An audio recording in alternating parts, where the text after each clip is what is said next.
नेपाल भौगोलिक विविधता, मौलिक परम्परा, सांस्कृतिक र धार्मिक विविधताले भरिपूर्ण सुन्दर देश हो।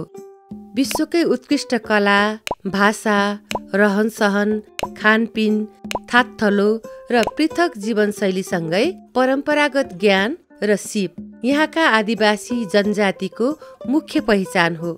आदिवासी भित्र पनि आदिवासी महिलाहरू यी स्रोतहरूको संरक्षक, समाजका नेतृत्वकर्ता, अनुसन्धानकर्ता र मानव अधिकारका बुलन्द आवाजहरू हुन्। नेपालमा 12 लाख भन्दा बढी आदिवासी अपाङ्गता भएका व्यक्तिहरू र 7 लाख भन्दा बढी आदिवासी अपाङ्गता भएका महिलाहरू छन्, जसले यहाँको परम्परा, संस्कृति र प्रकृतिको संरक्षणसँगै समाजमा योगदान गर्दै आएका छन्। तर के तपाईलाई थाहा छ, यी आदिवासी महिलाहरू सबैभन्दा जोखिम र सीमान्तकृत अवस्थामा छन्।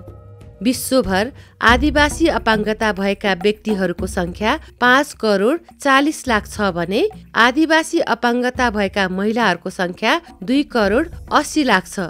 ती मध्ये 4 करोड 50 लाख आदिवासी अपाङ्गता भएका व्यक्तिहरू एसिया प्रशान्त क्षेत्र लगायत विकास उन्मुख देशहरूमा जोखिम र गरिबीमा रहेका छन्। उनीहरूको आधारभूत अधिकार घाँस, बाँस, कपास लगायत कुपोषण, सामूहिक अधिकार, राज्यका सेवा र सुविधामा पहुँचको कमीका साथै विपद, गरिबी र जलवायु परिवर्तन जस्ता विषम परिस्थितिबाट ग्रसित छन्। भेदभाव, असमानता र हिंसा जस्ता चुनौतीहरूका बावजुद पनि नेपाली आदिवासी अपाङ्गता भएका व्यक्ति र महिलाहरूले महिला, आदिवासी र अपाङ्गता आन्दोलनमा आफ्नो बहुल र पृथक पहिचानको दावा गर्दै आएका छन्।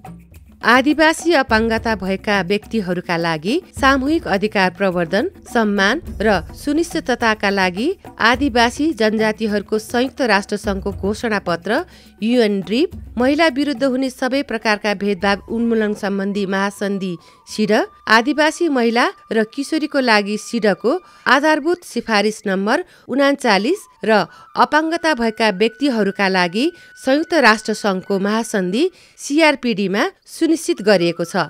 यस अधिकारलाई राष्ट्रिय तह अन्तर्गतका सङ्घीय, प्रादेशिक र स्थानीय गरी तीनै तहमा कार्यान्वयन गराउनु र सो अधिकारलाई सम्मान र प्रत्याभूत गराउनु हामी सबैको जिम्मेवारी हो।